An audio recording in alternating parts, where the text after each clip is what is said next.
mange, malakize, topapala.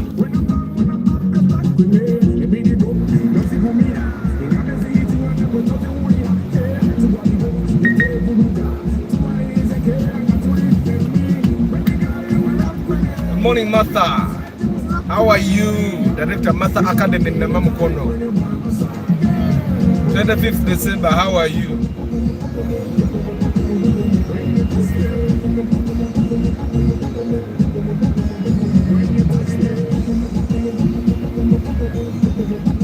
The way you look brush.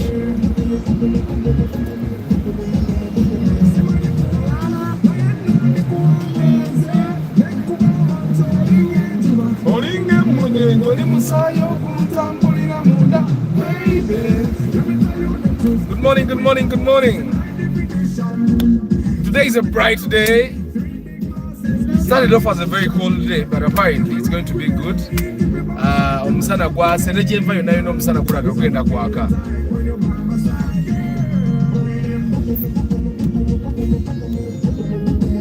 When you kiss me, when you touch me, oh, the way you love me. Katirume yangerera erikufaya sembera ombekutaya Titulina tereye chigenda nabasumba nabona bagamba you're my number, I'm gonna become my wife. Titulina tereye chigenda nabasumba nabona bagamba nabagamba teryakutwala teryakupemba teryakusobola.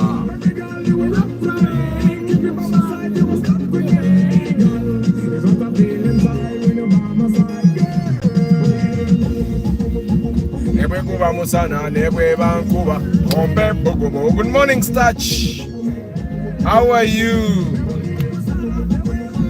I answer the marketing consultant, not business. Not general business. Enga muri mutia bakanda bangi. Muri bulungi muri steady. Ompe bogomo. You gave me warm. That's that day, baby. Tell you to that day.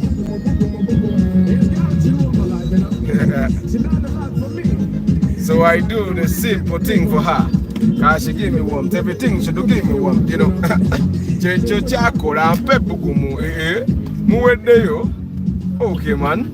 Genda.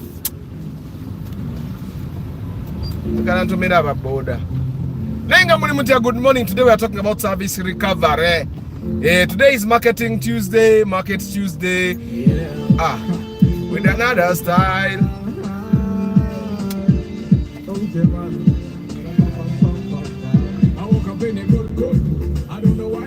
Today is Market Tuesday. Bernard Ibanda, how are you today? Council Patrick Asiku, how are you today? Maswajita Toyota Axio. Very nice car. Corolla young. It's just another version of the Corolla. I'll make you smile. I'll make you feel nice. After that, I'll take you to my place where we will play. But before we play, yeah, we're feeling good. Jump, jump, jump, jump. Then this is the ISIS. That's the Toyota ISIS. Now, Kati, that ISIS, in a way, I believe that either the ISIS or the Paso Sete came in the place of the Toyota Spacio. What way you damage for just Spacio? Inzo kubeno over Paso Sete. But this Corolla Axio, that's a 1.8. That's a 1.8. Very good car. Boxer Primo, you'd rather buy this Axio. Yes, everybody will know you're not driving a Primo, but you'll feel the same way as a person that's driving the Primo. Thank you for reminding them, Martha. Like the broadcast, like the broadcast, like the broadcast.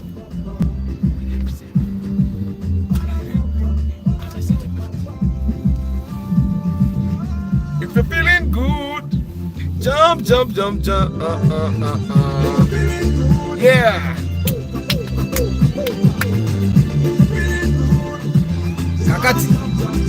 It's a very good thing that wherever you are, you try to have a good mood. Try to have a good mood. Feel good. Come on.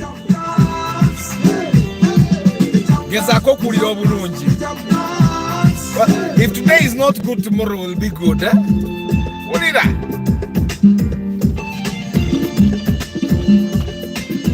Market Tuesday. You can market your business. You can ask me marketing questions. Then good demo.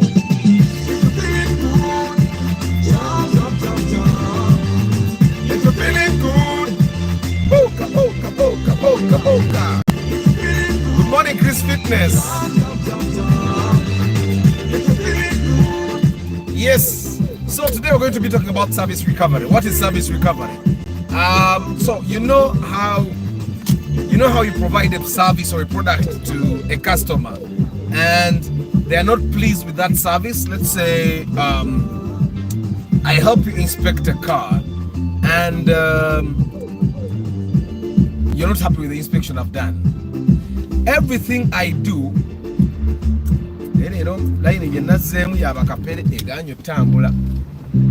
so service recovery is every effort meant to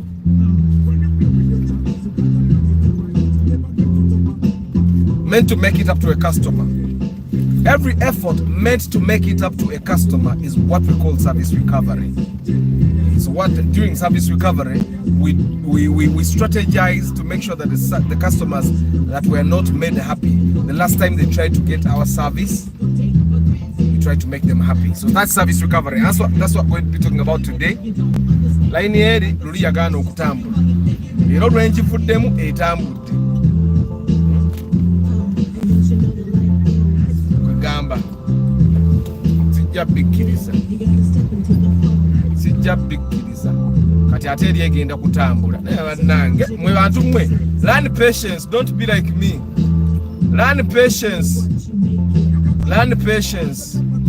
Besides, I'm supposed to be in this line the same way. Banzire can egumize at least I gotta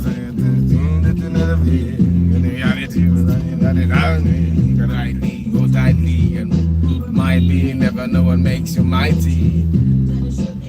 You're great, judgment wait, hold up, I'm right here now. You tambudo kusinga kweli senga nabadde mwendo line senga natusedda nejendaga nenga muli mutya bannange ovuga Prado naye tomanyira kuvuga mmotoka olabe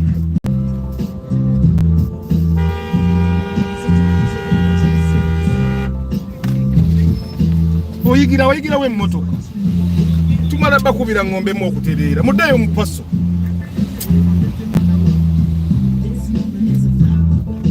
Atete mungamba road rage.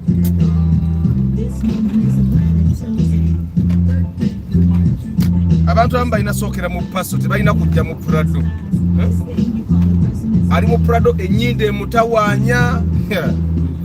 Naye nga muli mutya bannange. Market Tuesday. Leero I'm going to be talking about service recovery because it's a very important aspect of business. Kati mwe Antonio abayina business, Martha abagenda okukola business.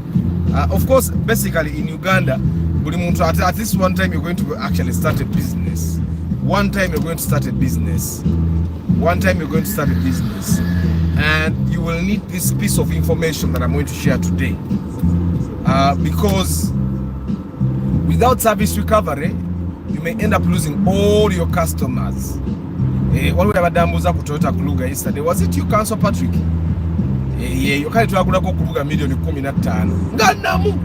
Neka tibakugamba oginonye Toyota Kuluga. Oyinza okutambula Kampala million $15. Abantu betukuze na bemmoroka banayi babaddenga n'ebikisakisa bannaye. Twagula Toyota Kuluga million $15. 15 ng'ate namu.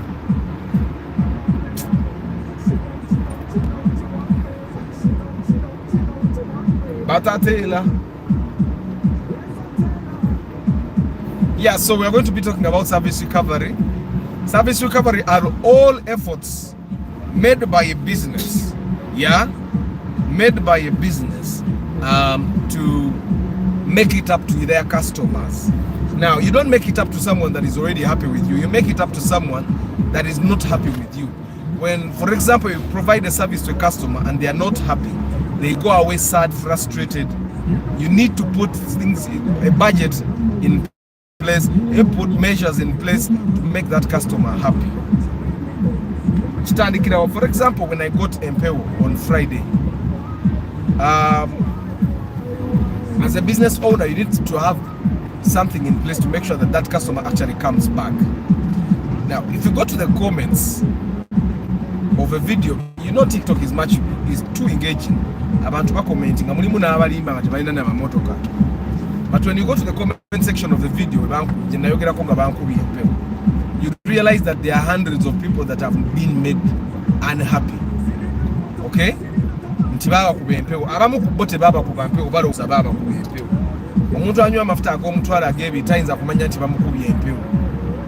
Because majority of the time right? Now, if I were a brand manager for any petrol station where they say what would I do? I would have a campaign in place to help make people understand that but before I bring that campaign in place, and first of all research, is what these people saying true? What does that mean?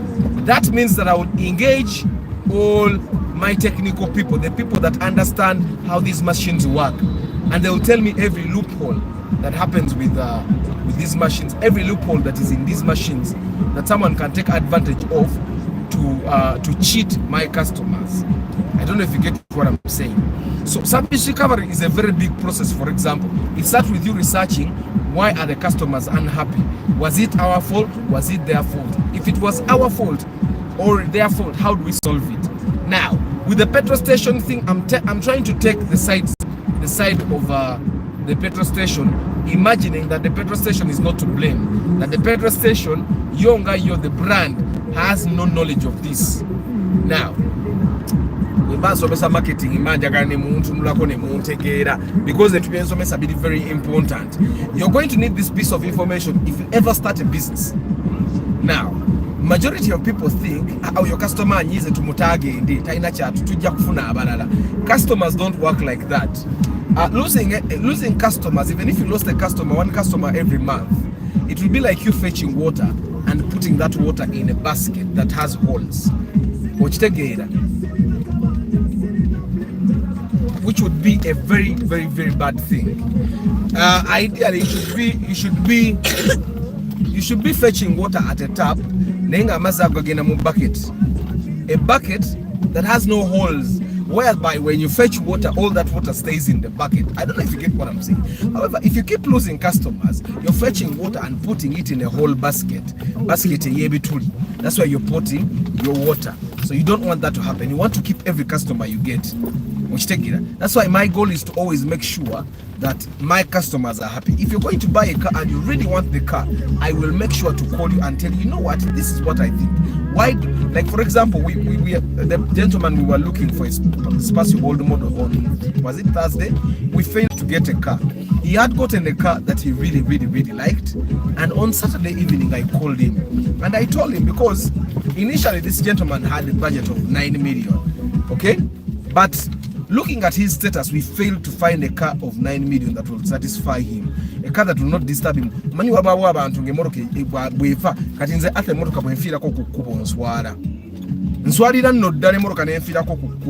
So I would have to be very picky as I try to buy another car. So this gentleman is actually very popular, and yes, his budget was small. The goal was to get a car that will not disturb him, and we could not get a car at 9 million.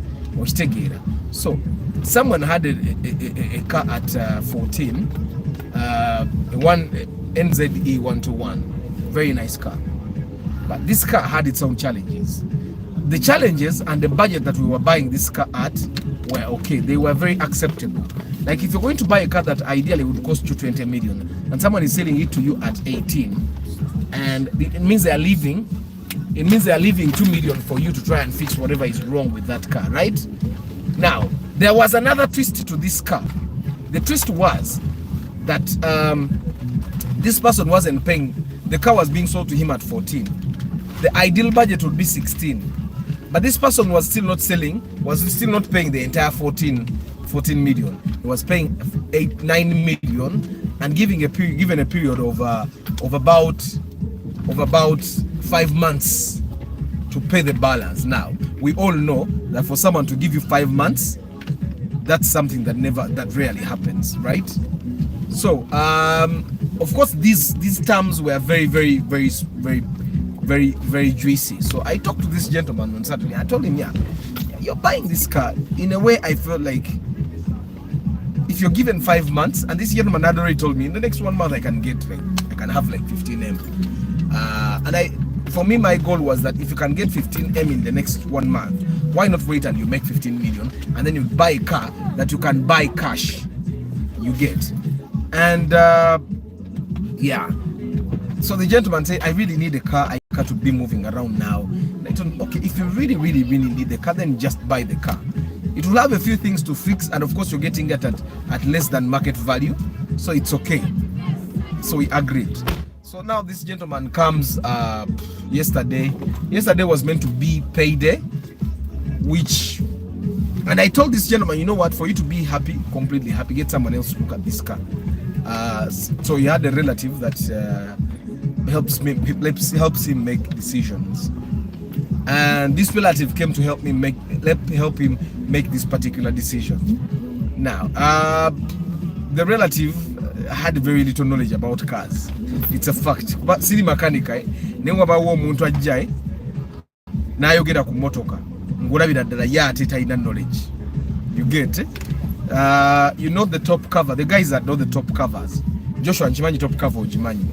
The top cover has a seal. Now, that seal can malfunction at any time. It can grow rigid at any time, and then it would need to be changed, right?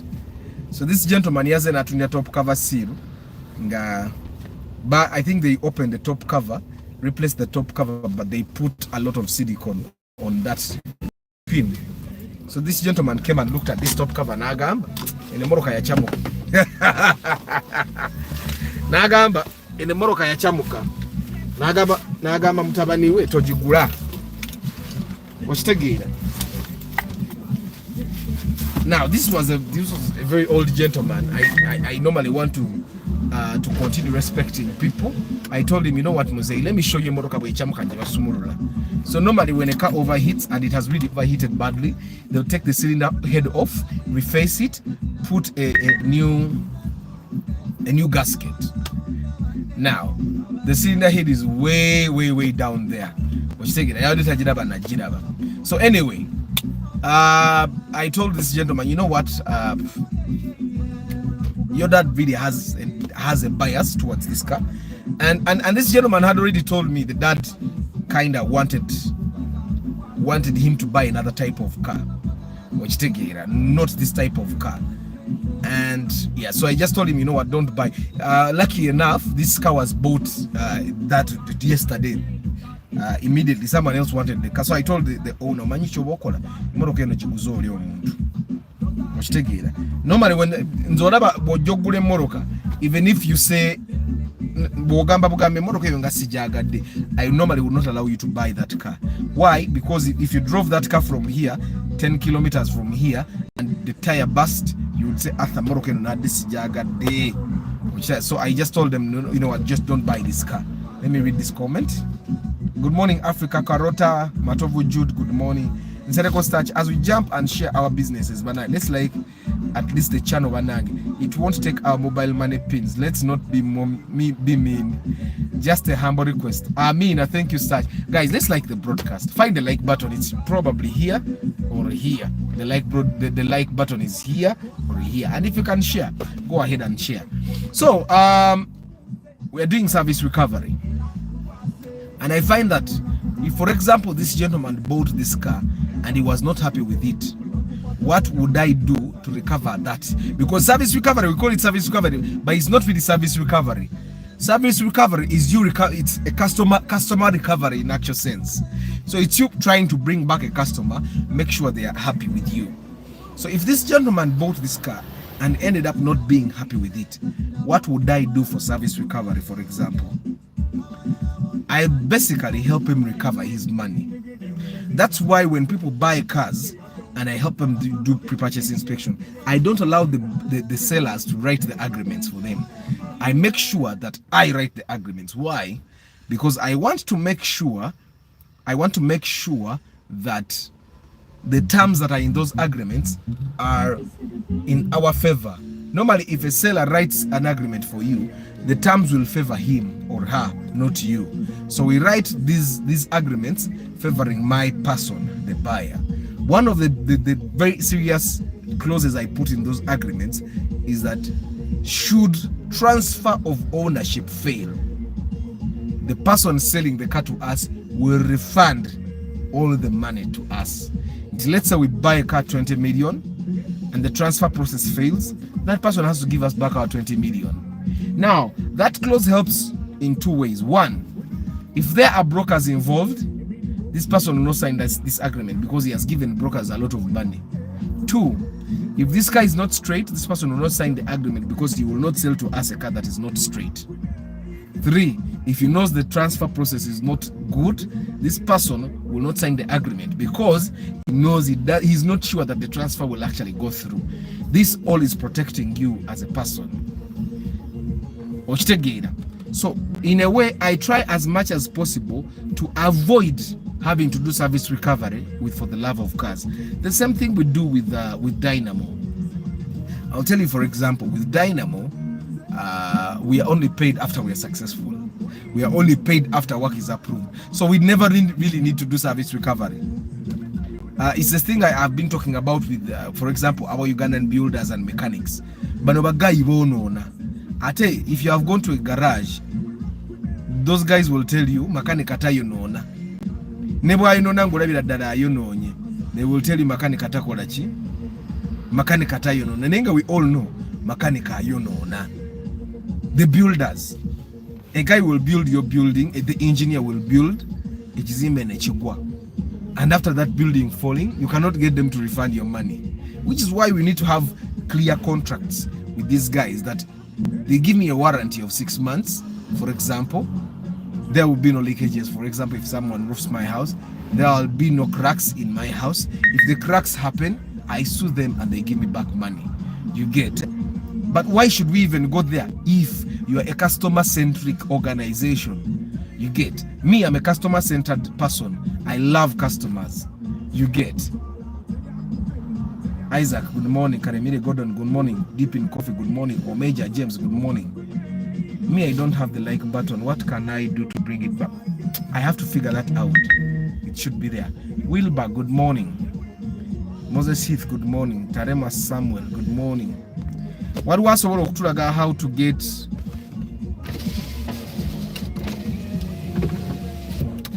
what was how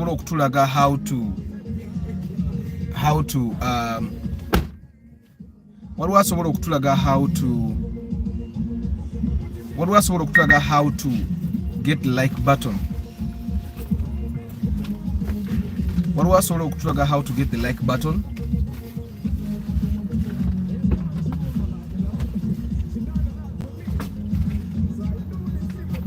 Jojo, good morning. So we are talking about service recovery.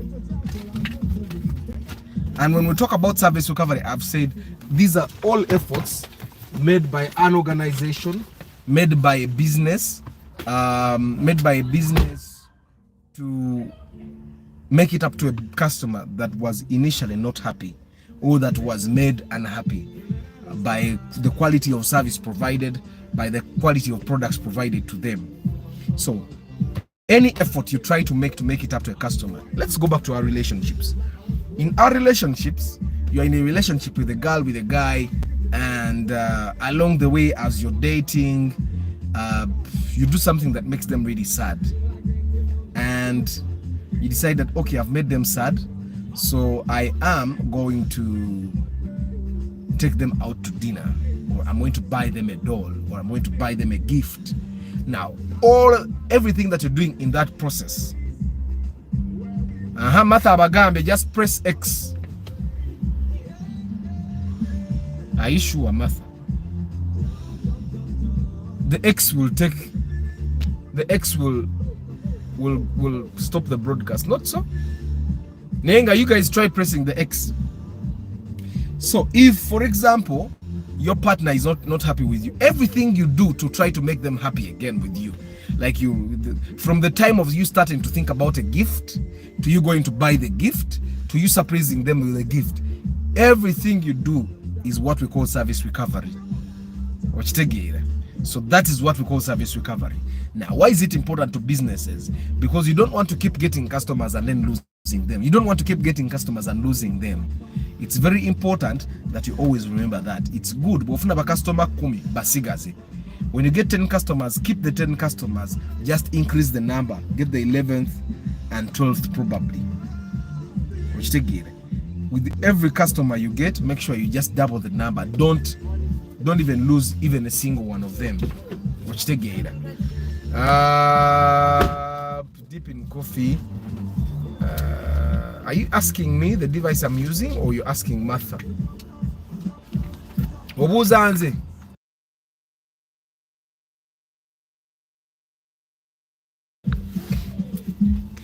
Martha bakubuuza, what device are you using? So in your business, I'm going to try and give an example of Martha's school. Martha's school. Let's say, Martha, you open a school and a teacher beats a child. Now, when a teacher beats a child, the child goes back to the parent and reports. The parent is very angry, very furious. So the parent comes with their child, very furious. Why did you beat my child? Why? I want to even take my child away from this school.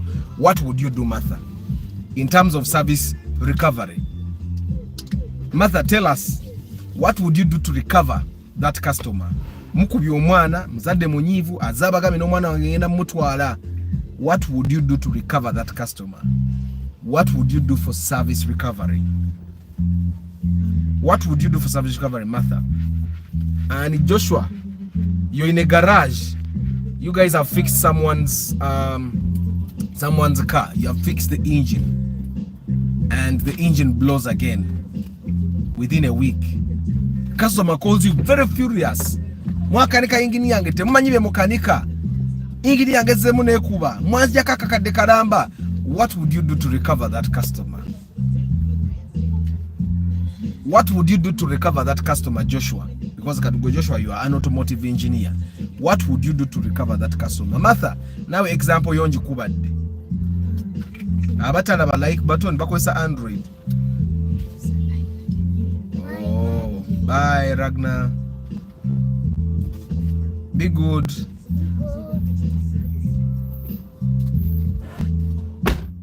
So, what would you do to recover? What would you do to recover that service? Because this is an example ya Joshua makanika. Tubuza nti Joshua okoze ingini y'omuntu. Bw'okola ingini y'omuntu nekuba within a week omuntu oyo n'anyiiga.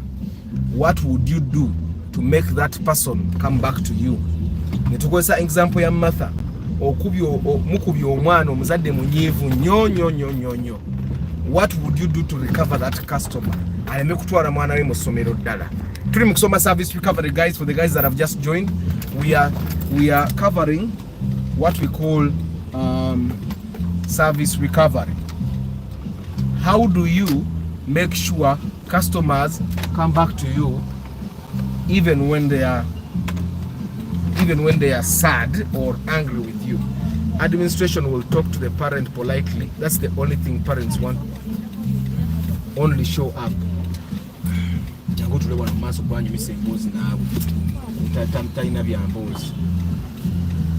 Administration will talk.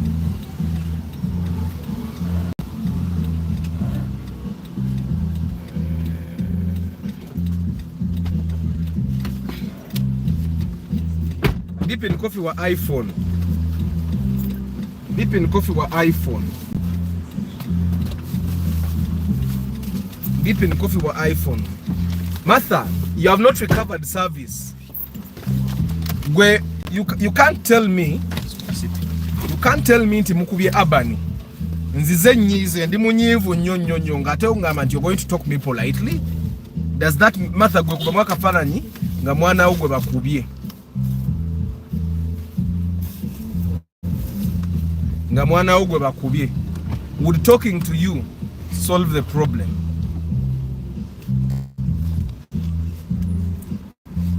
Malika genda ne nayo jamu yangu. Meya to weno jamu bayinzo tambula mu osengo. Kangene pite wali mukayaka. So mweba guy, good morning Kugwa. What would you do for service recovery? Joshua osibe engineer omuntu naye kuba mu wiki emu na yomba nnyo. What would you do? Namwe baga, you can contribute to those situations. You are a mechanic, you fix someone's engine and the engine breaks down again in a week. Niba nabantu bayigira w'imotoka. Omulaba. Yebagala. Bayigira yebagala. No yayiga. Simanyi nangeri gye yajja kukuba. Driving school assessor ya mugamba. Aisi. Umaika yakafanya wali ni go total inspection. Nga guy wa inspection amaso bakabise sente. Ati be. Omuntu avuga akamotoka ngulabira ddala. Tikali muwadde buzibu. Naye nga kamuwa obuzibu. Waliwo omukazi wa Prado. Abadde ankulubulidde mu jamu ebwayise. Ne weebuuza ddala ono yagraduating ate okutandika okuvuga Prado. Yali badali mu pasu abadde ankulubudde ne mukubire ngomba ate nayomba no mukubire ngombe ne ngabo banali mulese nagula side mira kangononya abantu oba bayigira bwe motoka ne bale mwe bagayinza olumungenda ne ngane ni ndayige mu motoka na mala ine katugende wano wajja tambula wali omanyi karawundi kenti na mulimu abagwagwa bangi bagenda mulenza batalina kubaamu katugite waitu wali so you guys took some service recovery to in a situation in bidi. You are the director of a school omukuba somesa bona akuba omwana bwa mukuba, the parent comes back furious and they say I'm even taking my child away from you guys are very bad, I'm taking my kid even now, it's even in the middle of the term and the parent says I'm taking my child away. What would you do to make sure that customer comes down and comes back to you? Then the other situation is you are an owner of a garage, you work on someone's engine and the engine blows again in a week. What would you do to bring back that customer? Because trust me, tell him to go see the engine yene kuba in a week naddamu nadde ewuwo okitegeera. Let's see. Deep in Coffee, good morning Alan. Deep in Coffee saying the communication you do have to first spot when the customer service didn't go well determines all. What I mean here, communication is key to keep customers. Yes, communication. But in the case where a child was beaten, gwokubye omwana w'omuntu ate omuntu oli mumugamba tusonyiwe oyogera polite. You think politeness can cure a child's wounds on the bam? Okay, Omeja is saying first study the client's mood before engaging them. That's when you will know what to say. Okay, that's a very good. The very first step, actually, Omeja is saying the very first step is you understand what the thought process of the customer is. Customer chicha itamwe sawe. That's the first step. Very good, Omeja. And then after that, then what next? Alan is saying for the garage, I believe it's best to offer a free repair of the vehicle faults that angered the client so as to ensure service recovery. Very good, Alan. What we're going to maybe very straightforward. Like if you fix someone's engine and the engine blows in a week, it's obvious the most engine. Kuberere. Gamba customer, you know what? I'll fix it for free. This is something that I've been teaching my mechanic. Like when you do a service for someone, make sure you do it well. Okay, and offer them guarantee. Like the person omuchara go twagula na evits. Muganda we yali amugamba gearbox infu kumbe muganda bwe yali ayagala muli ako ka sente nga ayagala bamuguze gearbox emiliyoni nga 2-3 bazirye nitumugamba naye gearbox sinfu and we told her you know what katutereze leakage eyi leakage tekitegeeza nti gearbox sinfu because the car can have a leakage and it will still be okay and we fixed it. She has not even paid. Tugenda oba myezi emeka emoroka agivuga etambula bulungi yali anyize nnyo. She even wanted to sell the car. You guys, I bought a bad car with you people. And so recently we got someone that wanted the car like that. We were offering her more money than what she bought. She likes the car now. So we gave her guarantee that you know what, if it doesn't work, it's on us. So the first step, of course, like Omeja said, first study the client's mood, because what about a customer nga nebo muwa free service tajja kudda. Kati mulimu customer nga ye agenze bamutaddemu ebigambo nga biyitirivu nga nebo n'okola ki tagenda kusanyuka. Now people like that, sometimes you just let it go and then you count your losses, and then you probably do public relations PR games, because they are PR games bebazanya. Let's see. But what Alan has said is a very true thing. Just give the client a free service. But you can agenda. At least you guys, you can document everything. Until we live in an age where you document everything. You record a video. Customer ya jantu musibira engine naye kuba mu week emu kino kye twakola obubi naye katugenda kitereza tugenda kudda mtu musibira engine ye kubwerere. Record that, put it on video. Newa taina wagenda agambe bantu nti abantu abansibira engine nefa ne banyiza kubanga mu mazo documenting amugambe double cabin eno tuzemu tugisibye engine kubwerere tasasudde osegeira musobola bwabanga, because there are some people that spoil their engines themselves. Like someone, when they repair an engine, Joshua bwobasibye engine oyina kumala banga kinga tozemu nga tonna kivuga esooke setting ebbanga ki munne bamugambe emotoka gireke etokoto okumala olunaku lulamba emala okusetinga naga nze ngenda Masaka. Kati engine bwekuba nga omuntu oyo agenda Masaka, seriously there is no way you're going to recover that service. Era amanye, like there is a gentleman twagula naye emotoka nga agenda up country, emotoka nga nnungi teyalina buzibu, so we drive it kwololo ennyini naye n'agivuga n'agenda paka gye yasula along Jinja Road. The next morning, I think before he set off, he opened to check the water levels. And when he put more water, he did not lock the radiator cap properly. So the radiator cap did not lock. He drives the car from Kampala. He reaches Mayuge. He reaches Mayuge and the car overheats. And he calls Arthur Chamuka. But seriously, Chamuka does not give Kampala paka Mayuge ngatenna Chamuka. Okitegere emotoka ekyamuka kano kenvuze okubaluwa endropins abantu bange paka wano emotoka eba ekyamusedda naye twagivuga the day we bought it more than about 30 kilometers. The car did not overheat. The next morning actually when this gentleman called me to tell me the car overheats, I asked him what did you do, because I knew he did something. Waba omuntu agamba ekintu kyononese nomusa wakoze eki waliwo abantu abononyi kati oli gwenkola naye ku office ya ayonona era bwankubira nangamba kino kikoze gamubuzo okoze eki kuba yayonona kati oyo omwami yennyini yakyamuse emmotoka ye. But regardless, I sent a mechanic. The car was in, I think, Oba Soroti. The car was in Soroti. I sent the mechanic. The mechanic went there. They fixed the car up very well. It functions very well. Okitegera now bamalokole emoroka ne batandika okumuba bamakanika bedi nabo bagezi badalako mukolako emikolo bino ebyenda kwene emoroka tebinyumirako tuteekeko bino byebakuguliza kwene emoroka naye nga byebyayo original. But anyway, regardless, we are talking about service recovery. Now, what did I do for service recovery? I made sure my mechanic goes there as soon as possible. Why? Because I did not want that guy to put more damage on the car. I made sure that someone that knows what they are doing goes there. And indeed, within like a couple of hours, the mechanic was already on the car. Actually, he drove the car from Soroti to Mbale to make sure that the car doesn't overheat again. And the car wasn't overheating.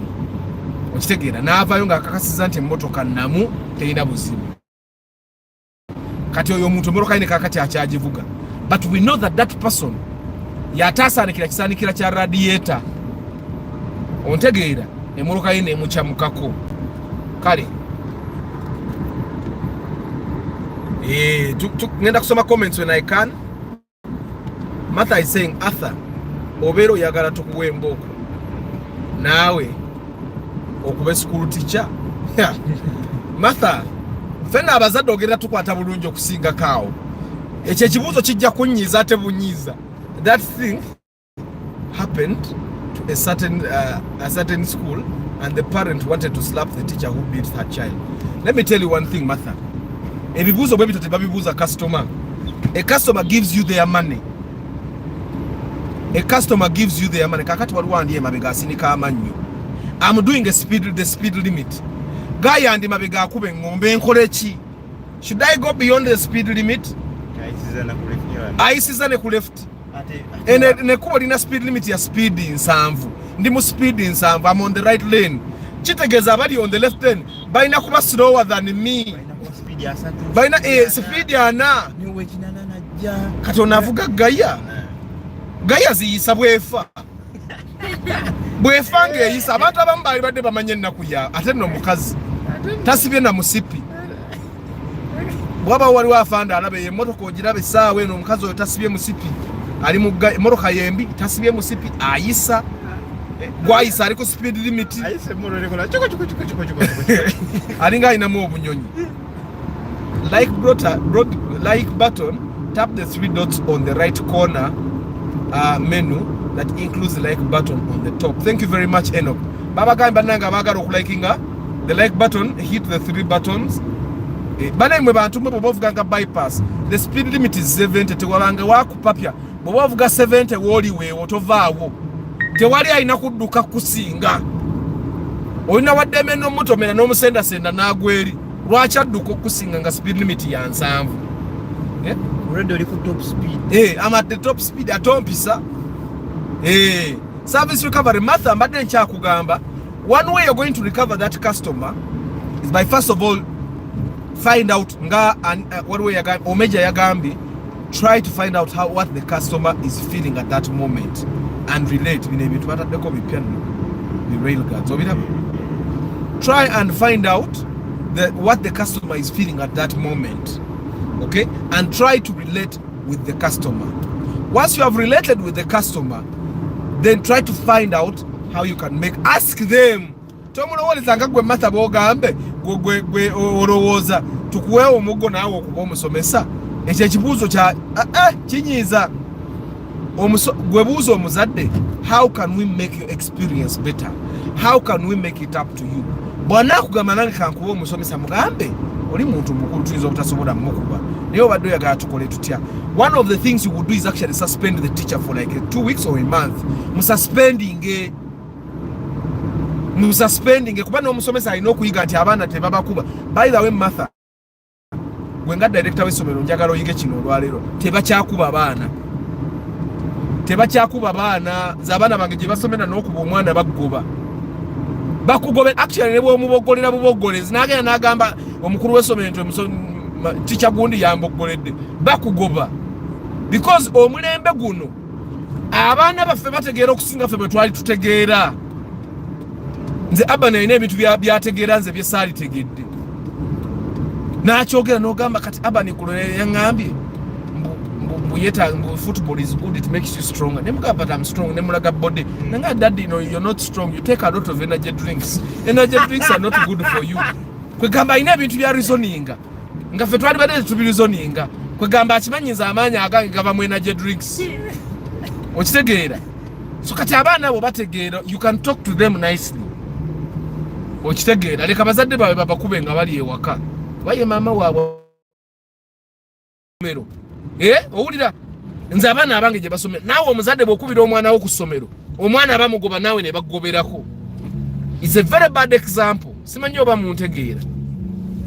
So kakati Martha, one of the best things you can do for a parent, omuzadde nga bakubye omwana we okusinga okufiirwa omuzadde agenda okuwa ssente obulamu omwaka mulamba goba omusomesa for a month asooka addeko ewaabwe no musomesa na yachi feeling and siku babana because guno omulembe gwe tuliko matha teba ku babana wetulaga ko manyiwo wagenzeho simanyi obantegereka ka matha whatever you do in the school setting temuku babana teba kyakuba bana ennaku zino n'abaana bennyini basalawo nti erisomero sikyali agala digendako ate omuzadde n'awuliriza ndowooza ntegerekese matha. The best thing you could do is suspend the teacher. Era omuzadde bwajja omugambe munange mama Aban omusomesa yakuba omwana wo tumususpend ebbaluwa yino twagimuwadde tagenda kusomesa for a month ajja kuyiga. Do you know how happy a parent would be? Okitegeera? That's the first thing you would do. The other thing you would do, actually this is the best thing you would do, ekitakufiiriza ssente kususpendinga musomesa. Bw'ata osobola kumususpendinga for a month mu ssomero lyonna mugamba ono omusomesa twamugye mu class ya mutabaniwo for this term. Era make sure nti omusomesa atadda mu class ya mutabani w'oyo oba muwala w'oyo for that term. Omuzadde abeere satisfied nti omusomesa yakuba omwana wange bamupanishinze. Ontegeera? Ndowooza ekyo nkimaze. Service recovery is very easy once you understand it. Arthur, it's easy for a mechanic and a service to do service recovery, but for a school it's difficult because I can't allow that annoyed parent to face my teacher. She may fight her. And kati matha nkwade service recovery nyangu. Suspend the teacher. Ate by the way matha somero libere mu no beating policy. Teba kyakuba bana ojja kuba omwana abana benda kuzino balwadde. Kubanga already bazadde babwe balwadde. Kati abazadde balwadde bazaala omwana nga mulwadde nnyo. Omukubako oluyirumu omwana n'afa. Okitegeera? Deep in coffee is having rich men's problems with his iPhone. Hey! Tuba tugula Samsung nga batwe matirirako by iPhone 15. Jude Kasibante, how are you today? Maximian, how are you? Muhammad Medi, how are you today? Maximian abadde abuze nnyo. Arthur ovuma mbu asinika ebinnyo. Okusinika ebinnyo si kivumo. Olumoja gamo omuntu osirika ebinnyo akubuza ate nsinika eki. Okusinika ebinnyo si kivumo, it's a description. A school is the only business where the customer is beaten. Naye ate Anthony ennaku zino bakyakuba baana. And in incident of a kizimbe falling, who will incur the cost of materials again in order to provide service recovery? Pablo, I can provide the material, but you should not be paid labor. Naye wanekapala ekizimbe kyo kigwa yingini yanajja nasaba ne sente endala okuzaawo ekizimbe ekyagudde because of their negligence. Nze abaasereka oby ennyumba yange tetukyayogera nakwogera. Bantya n'okuntunula mu face. Because there was no way I would get service recovery because bonga bote basoma bulungi kimala teba following for the love of cause kumanya nti kakati service recovery bagikola bati. Kati abo banfirwa sinza na kubali commending anywhere. Atoba njagaliza nnyo nayo omuntu onze newenfuna project nga bilioni 5 sinza muyita yadomuwa ko kusomba omusenyu. That's how angry people can be when you don't do your service properly. Finally, I got the like button. Amina Gordon. On the case of the school, I think one can only talk to the parent. I don't think can offer a fees holiday. Auntie Jojo, I've given you a solution where you don't give a holiday. Bobata sort of suspending musomesa kuva musomero. Suspending from that class at least for a month and make sure the parent knows when musomesa atagenda kusomesa mwana wo for the next 1 month. Chimuyigirize nteba kuba bana. And actually make it clear that we want to tukiriza kuba bana. By the way, mulekera kuba bana Martha. For me, I paid 1.8 million for a full bike repair. Mechanic delivered it with faults. I returned to him. He charged me more 450, yet I didn't even ride the bike at all. I want to go back to him. Abantu abamanyi service recovery kyovula sometimes I think obwavu mu Africa it's not accidental tuli baavu. Tekiri accidental. Fefe nyini twekuumira mbwavu. Because ebiseera ebimwe ekintu ekimu kyangu kati yakulyako eje emitwalo 45 extra. Bwakulyako eje emitwalo 45 afiiriddwa emitwalo 10 gye wali muwadde every 2 months for example. Afiiriddwa bakasitoma be wali recommendinze. Afiiriddwa nnyo ye takimanyi kuba mugwagwa teyasoma bulungi. They are following for the love of cars. Katsari agadde kusanga muntu following for the love of cars. nga service recovery tomanyi gikola. Service recovery should be as cheap as possible for you but satisfying for the customer. Yamala fixing egundi namja kamu kinana ku pichi kije ba fixing la kamu ekinana nzere bya pichi sibisobola namala nagizayo batereze bye bagira ne bamuja ana mu 5 ne bamuja kama ana mu 5 nozagayo bapega kati nate kyewunyisa makaniko yayinzo ba yeyewana nga bwali omugezi kumbe musiru mugwagwa era baba but 25th December, thank you for like the broadcast Arthur, I know that kids of nowadays even pointing at them is a crime. Neze bango ba pointing just in esomero lyabwe terikiriza kuba. As a teacher, how do you deal with a spoiled kid? Cause our esomero linemye Antonio, there are ways of disciplining kids that don't include beating. There are what you time out. Umwana bomwa time out, you can make them stand somewhere. You can push them. Abana benda kusoma bagoba mu class, fuluma class yange. Bono damu empiso jo nokomawo. Omwana omugobe mirundi esatu agenda okulaba nga ye ali outcast. Nga akomawo. Nga aterera, baterera. Then bamanyo batuza mbukona. Genda mukono otunule mu nsonda. Bwomanyi punishment eyo bunene bweriko. Nogamba omwana gwe genda otunule mu kasondo okatunule mu totunule eno. Osegeera. Ngalaba right angle yokka nabera there are punishments Antonio, there are other punishments that can be given to kids. Kat for example, I'll give you an example. Nze mutabani wange abani yali talya snacks ze ku ssomero kati ngatalya snacks bulatuka tugenda gula ice cream naye tumugulira kati tutuuka tugenda gula ice cream ngati yali de snacks ne mugulira amazzi g'ekido munne nali ice cream abani alya snacks azilya tagara mugulira amazzi ga 5. So there are other punishments you can give your child ezali mukuba okitegeera ekyo ekirala kye yali akola wabwe ebintu ebirala yali akola ne kati tetumukuba, we just give him those small punishments okitegeera aterera mu line. Morning Arthur, with 17 million and 18 million, can I get a good wish practice for special hire? Yes, you can. Eze moroka bili na enze namba wish jobogule ya special hire because yo abantu ba special rumba ine ebintu ebyokutikka. So I would actually recommend you buy to him to okay. You buy the wish, it would be a better deal. Antonio, if you're short-tempered, quit school. He can even ask for balance in case it's there when the building is down. Hey Jojo, nze bananga abantu bekapa tebalina nsonyi. Actually me, I've resolved. Nze kubizimbe byange byonna bengenda okuddamu okuzimba. Sigenda kuddamu kwesa abantu bataasoma. Kobenga gwasinga skill olina okujjanga omanyimu ku luzungu ate nga luli fluent. Ngenda sereka studio ya cafe.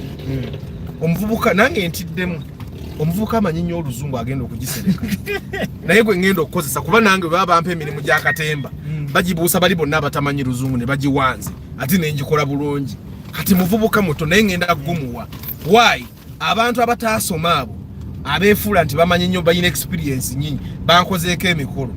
Nze kati buli project ye ngenda okukola ngenda kukozesa abavubuka abato. Adisa abavubuka abato baleeta abasajja abakulu be bakozesa ng'omuto yagaba direction. Nkoya abasajja abo abataasoma n'abasajja abakulu batukozeeko nnyo emikolo. Nze n'okukanika emmotoka kati sikozesa makanika atamanyi luzungu. Era bw'ojja biconverse in English. Bwoba tomanyi cross bagiyita mu luzungu ng'okayita kaningini gwe tonkanikira mmotoka. Mzee akasala bakafu. Keka kyako. What is it in English? What is Kano. Take away vitu yange kwata tuluzo genda. Mfunina makaniki yasoma. That's what I'm going to start doing. Abantu abatamanyi luzungu, abantu abataasoma, abantu abakulu batukozeeko nnyo emikolo. Ate beekaza.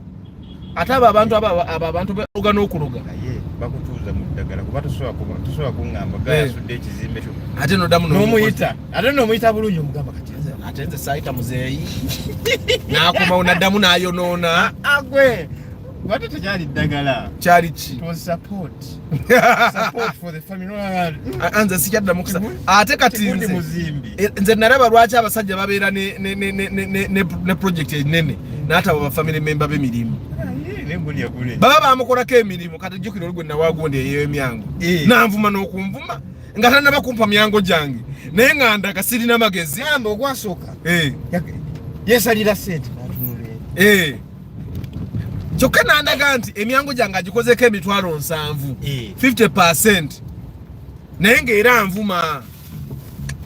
Nze ne bwenfuna project nga ya million 3 nja kugiwa ba stranger. Ate temugamba nti tetwagaliza, tugezezzaako okwagaliza, tugezezzaako naye abantu ba family bano. Naye okusereka wagezaako, okusereka wagezaako. Ye nagezaako naye byagaana bakufiiriza bufiiriza. Today mu service recovery omanyi nga ayina emboozi anzija kumulamwa. Morning Arthur, I like the way how you put sense in some people. You always say muli bagwagwa. Abantu abamu bagwagwa. It depends on behavior of your child. Gordon, enda kuzetotera gakuba baana. Take away the things they value. Your punishment no yesinga. Omwana wabayagala nnyo laba TV. Mujje ku TV. Abeere wangu asoma bitabo. Ajja kutereera. Samsung is expensive to repair. Deep in coffee. Kati nze nkute bane nedda. Kati kamba bulire Samsung asibwe buzibu. Ne wogula screen guard wo bamaterenka kati wole kikase kyateka nga screen guard ku simu zange. Nga screen guard esimu gasijikwata week nga screen guard teyatise. Kyabisirani. Nagende walana ne bataka ko screen guard ngena myezi 2 esimu yange nebwegwa teyatika. Banange mubereke yafulwe muterako screen guard ku simu. Abantu abamu babisirani. Wogula simanya phone cover. Mubeke yafulu n'abantu abakwata ku simu zammwe ebibazo kuba ebisirani. Bagamba. Omutulira ku kigere kukiba. Atoli ona bana bombiduka toina bola bakigere kiberi mu counter. Naye ate bola bafika yo oli omukazi abadde atekanga screen guard ku simu yange ate kukuba ekigere kyekyo. Mulimu abantu ababisirani dipin coffee totya Samsung nze kati mbabulira. Nze maze myezi esimu yange nebwegwa teyatika. Era kati omukazi sinza mukiza kudda mukwata ku simu yange. Balayisi kubena screen guard najigula mu kitundu bali banguzanga mutwalo. Nenga screen guard zatika. Gwengoloza it's the Samsung. Ngandoza Samsung yeyina ebizibu. Kumbe kisirani kyoli. 25th December. Kitufu Samsung era Samsung bwe yatika screen ogula buguzi simu ndalo. Oba n'oguma. Chovola big companies will continue thriving. I recently bought a Sharp microwave and they gave me 10-year warranty that in case of problem I just return it to the store and they fix it. Man, era company nene zicha thriving. Give people guarantee. Nze nabagamba bwojjanga n'engula naawe emmotoka n'enjikeberera gwe gireete nze nja kudda mu ngitundo gyeyo sente zo zonna. That's something that I can guarantee you. Sente zo jja zijjayo. Lwakuba lwa abantu abatunda nga bapapa. Na papa, bannange banzise kanka muting. Let me mute that thing. Waliwo abantu abatunda nga bapapa. Emmoroka ne bwe banungi etya bw'ogitunda mu speed egenda kusala. Ekirala kye mutalina kukola temukola butter trade. Buli bwogenda trading emmotoka yo topinga sente gwakola loss. Oli akuguziza itakola loss. Nemwe temumpuliriza. That's one thing I realized.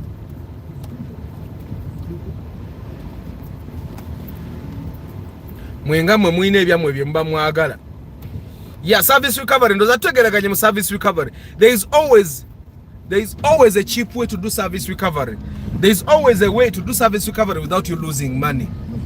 Okitegeera. Tutuze. Ngena kucheche masana. Katwachi tuise. Twali tuite round here. Anti oli yangambye namu.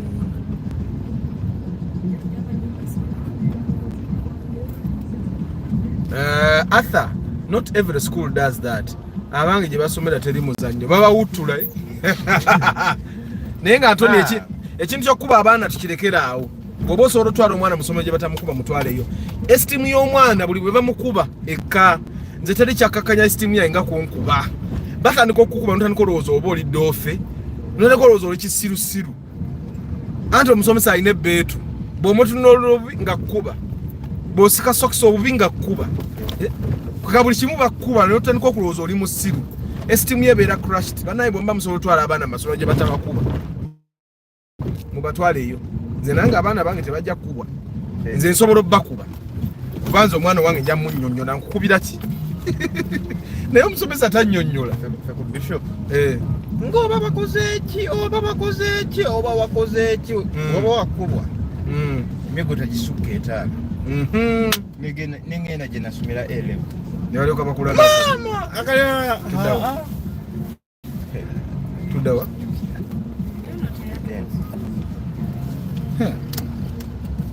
inako nakubalire kuba lino teriddayo. Tugenda wa buuzo wa booda, tugenda kupa waking.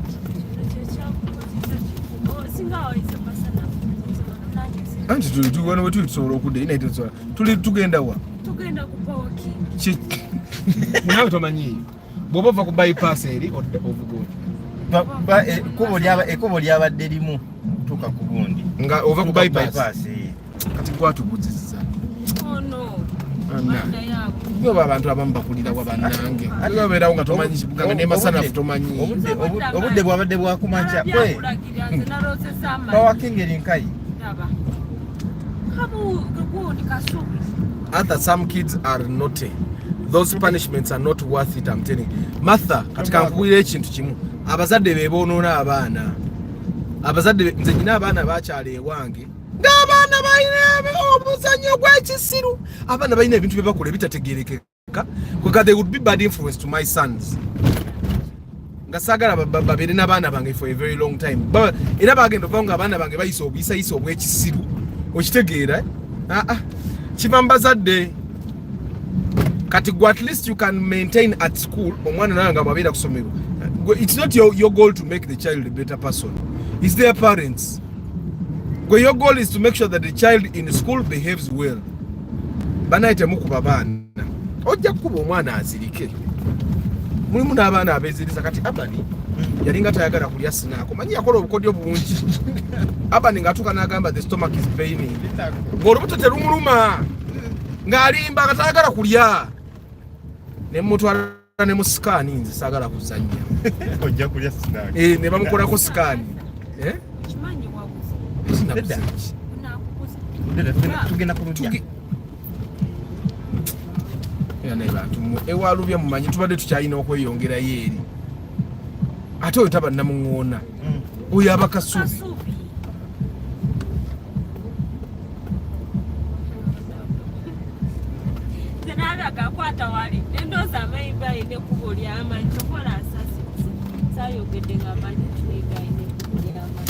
Bantu mwe mulaba abantu tebamanyi kibuga.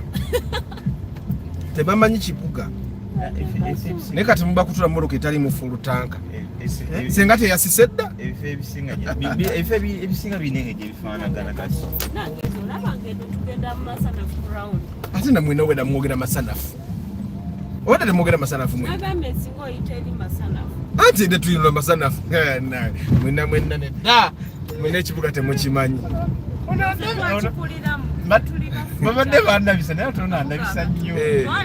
You guys, you are foreigners. Good morning, Arthur. What good car can I get at 15? Baba na milioni 15 sente nyingi na ye muganda wange. Imoroka kinungi ya milioni 15 moroka chini. Atogende zi moroka ya kuvuga buvuzi. Mulimu Vitz empya, the Vitz new model. You can get the ICC if it's available because the ICC is cheaper than the Wish. You can get the Raum old model if it's available. Bana imoroka za VVTI is a beim. You can also get a Wish as long as you're not picky about the number plates. You can get the newer, any newer you want, apart from the 2010 model, 2009. You can get a Corolla like mine if it's available. You can get the Alex if it's available. You know, I'm adding the word avail if it's available because there are chances that you will look for those cars and fail to get them, but you can. You can get a RAV4 old model. You can also get the RAV4 new model. That's a 2000, like 2002, 2003. You can get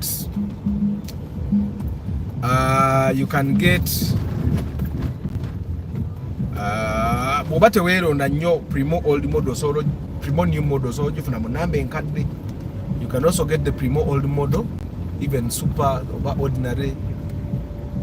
You can get Nadia. Ewarubia. Whatever work chinech ku. Twise always.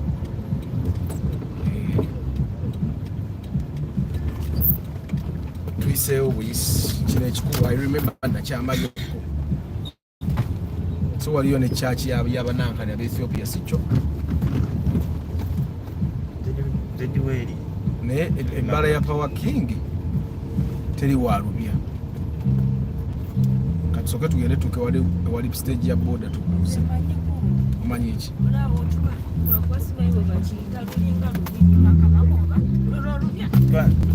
Wali gundi Kasubi Tombs. Mukama akubezanga n'abantu nga bamanye ekibuga. Katurashite munga tugenda Kasubi Tombs. Kati Kasubi Tombs anti twayiseewo in the streets. Kasubi Tombs badde wano n'otukyamye eno.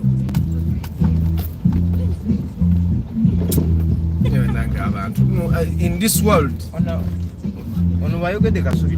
may you never meet people that don't know Kampala in this world. Kasubi Tombs tujise kono tukyamane to the opposite. Some kids are spoiled. No, I don't believe that some kids are spoiled beyond repair. Personally, I don't.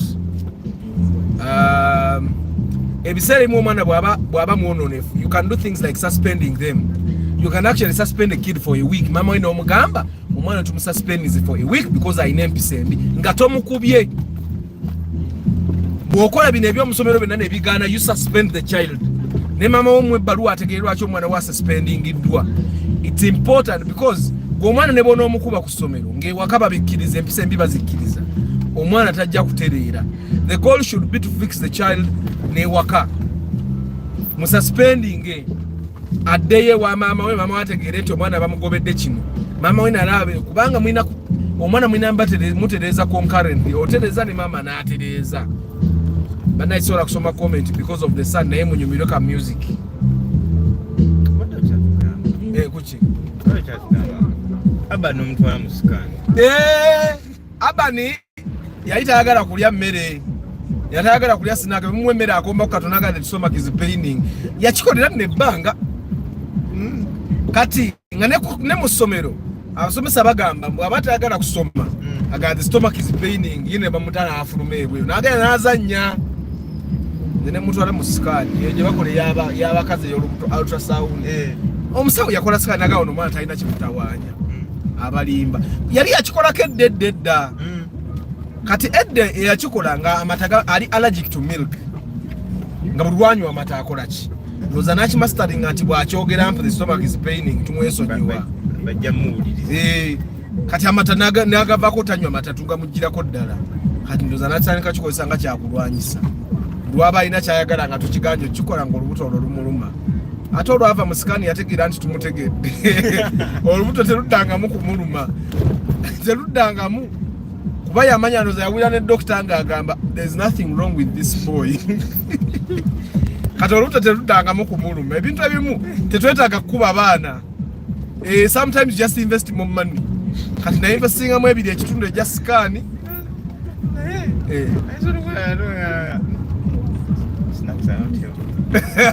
ekirasobola kyoge tasobola kati amanyi kuba mutowe yali asinakisi ze nakola ki oba ziri healthy oba teziri healthy n'aba bulungi parking naye oba abantu babaki ne muna distance gye mutuvugisiza eno si junction gye twakyamidemu ne tulyoka tugenda eri kiki towoza ate yagambye masanafu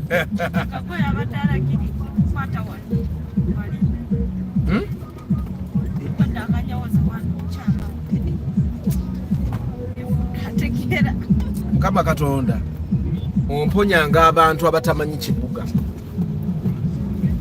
omponyanga abantu abatamanyi kibuga anti moroka bazi parking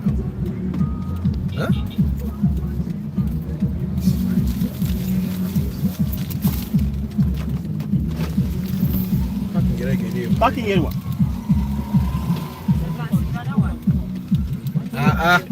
tebava mu motoka batyo mfanange obutamanya kibuga ogasseeko okwagala okudduka obuddusi mu motoka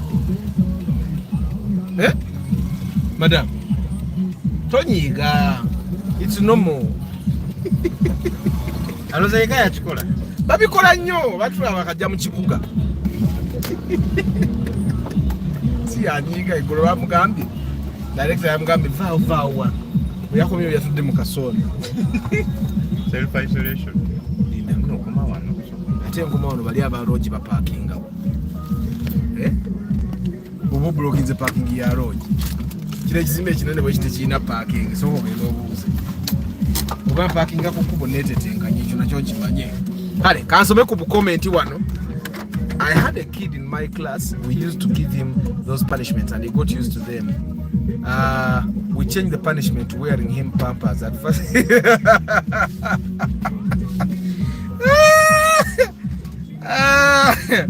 Ate pampers is expensive. Kati gomwana bw'omwambaza pampa buli kiseera. Era jatuuka akimanyiire. Brian Bwire, good morning. Kajubi lero topic gye tubadde tugiranga tagitegeera bulungi. Older uneducated chaps think bakuyamba buyambi to offer a service to you. Nze mbagoba ku site saagala kamanyiro. Chris Fitness sigenda kuddamu nze kwesa nze omuntu ataasoma, omuntu omukulu sikyagala wadde. Omuntu agenda okundufingira kyenjagala okurufinga. Ayogera oluzungu lungi muvubuka muto akangamwe. Omuvubuka omuto bw'ati naye gwe ngenda okukozesa. Ndewendeka wano. Kale. And Arthur, what if the child do something bad? Nga talking to the kid doesn't change anything. Ananda ndoni nze mgambe natwala abani musikani. You invest more money. Invest more money. Kati abani oluta teducha mulumbo kuba bamujjama. Ngoloza balina akadagala ke bamuwa. Teri. Naye tuyinza okuba nga tuli wano. Ayina bw'atitenkanya. Ngana yayiya. Ate kukuba na yayiya. The bike is a Honda 125 XL. Epichi ya amanyi na era ndabanga abakuba mugwe. Pichi Honda XL simanya bichi. Anti badde bayinza bakubira wano. Ti spare wa bay. Katoro yingi ni namba ya mmeka. Tujuka pichi bweba ya milioni 15 nga mpya. Goza yingi ni ya mukaaga. Ojukira yingi njitwasanga ya 1.3cc. Tetuganye. Kati awo gwe kimanye. The mechanic balinga bana bayinza okuba balinga bana abavukuswa jeni. Nayo makanika mubbi kubanga ingini ya Hilux double cabin bagisibire milioni 3 kunya. Katonga moti anti ingini ya pichi bagisibira akamwe ekimana. Tolaba anti yakubba nnyo. Ye amukuba. Yamutuza mu ddagala. Ayiziro yaddera kapino ogenda kuba intwala anamwita. Waliwo akantu wano buno busirivu bwali bukoze eki. Nagezezaako okutetekanya tekemu obwa rais tuleme kuyingira nnyo mu bay. Okusiba ingini si kwangu. Good morning, Arthur. Thanks for the broadcast. I never leave the same after you broadcast as I have something to. Amina. Jojo, Arthur, family members balabe duka. And some people tebasobola bagambako don't give family members. Sijja. Nze nayiga by the way. Nze nali ndowooza buli we tunabanga twe supporting as a family. Fena tuleme naye mama. Arthur, they are punished where necessary but not far. For example, my nephew was so stubborn. Nge wakati wasigaza moto nolira. But the same school brought him back to normal just within one term. Kati mwe ayo nono omwana. Nze omwana wange ave wakanga already atedde kusomero gye bayinza omwonoonera kuba tebaba kuba. Munzita, Arthur, is it possible to send you money and you buy for me a car without me, then I find it with you? Auntie Abdu, I tell you the budget of that car, bobozirina, we go ahead. Never walk ngamba. Kwata send the pre-purchase inspection mfunye ka spatial new model milioni 12. Obo yagala kunchawa kuba tekali iyo. Okitegeera. Obimaze emwe? Kale. Kale. You use the bad route, you had to use namungona then kaso. Munanga abantu benzize nabo badde tebamanyi. Tubadde tulina kumalayo bumazi. Kids celebrate when suspended, especially towards exam. and Aunt Solomon nze abaana abange tebayinza celebrating because embeera gye bayitamu bwe basuspendinga mutabani wange ngenda naye ku office talina kyagenda kukolayo agenda kuba atudde awo bw'ati olunaku lulamba nga daddy akola talina teri ku celebrating.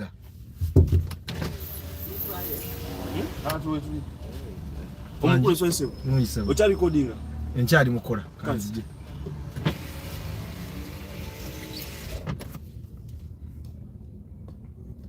Morning, Proce Bravo. Adieri, my hobby in primary school would always fake a heart attack and collapse whenever he got broke. The school immediately allowed you to return home. Kagama Enoch, gendo your mechanical to get make you Antonio. Gwe milioni mwe mtalo chinana ngosiba yingini ya pichi. Ngana ya Hilux double cabin. Atenga yingini ya Hilux ya bay. Yingini ya Hilux baji sibide milioni 3. Echinene nyo milioni nya. Osegera ngabo ngosiba yingini ya pichi milioni 2. Nemwe bantu mmwe muli wakagane mujja for the love of kazi kubaba naye wano tuyigira we ebintu neka basoma amanyamba sibule bana ngenda supervising a student wanga shooting wano short film ye student wanga shooting a short film yo lwalero and as one of his teachers I have to be here and supervise before I go do other things.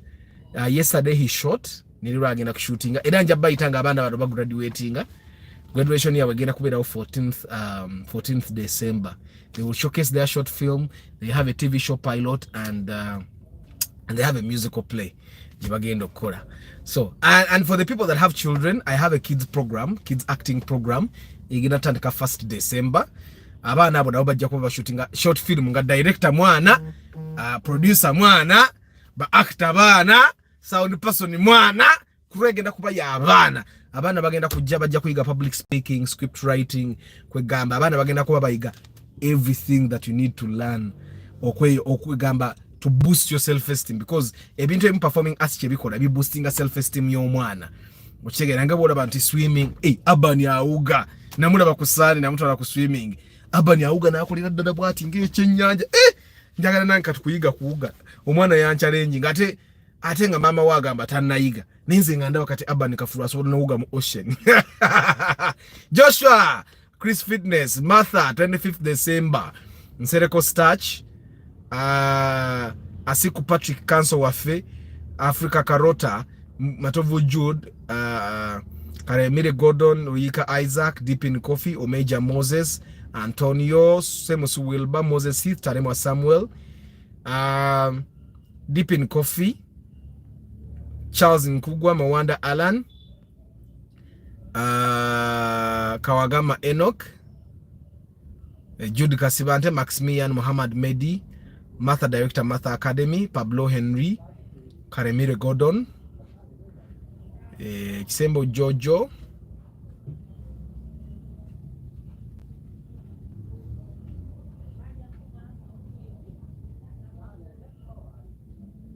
(25th December) Ronald Impamia Medi Mutima Deep in Coffee Brian Bwire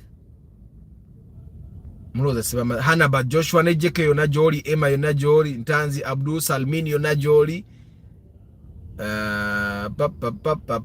Mloza Sibama Zewan Maka Adieri Proce Bravo Bukenya Abbey good morning JK Wakatuka. I thought I had a 250cc Honda Clubman.